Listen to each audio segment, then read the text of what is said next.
সবাইকে আসসালামু আলাইকুম। ইউরোপিয়ান ইউনিয়নের বাইরে যে 6টি দেশ ইউরো মুদ্রা ব্যবহার করে এটা যারা আমরা জানি না, আজকের ভিডিওটি তাদের জন্য। ইউরোপিয়ান ইউনিয়ন হলো পৃথিবীর সবচেয়ে বড় অর্থনৈতিক জোট। যে জোটের বর্তমান সদস্য দেশ হলো 27টি। ইউরোপিয়ান ইউনিয়নের একক মুদ্রা ইউরো। এই ইউরো মুদ্রার জনকের নাম হলো যুক্তরাষ্ট্রের রবার্ট মুন্ডেল। 1 জানুয়ারি 1999 সালে ইউরো মুদ্রা চালু হয়।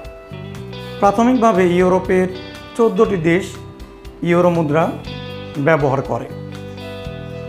বর্তমান ইউরোপিয়ান ইউনিয়নভুক্ত 20টি দেশ ইউরো মুদ্রা ব্যবহার করে।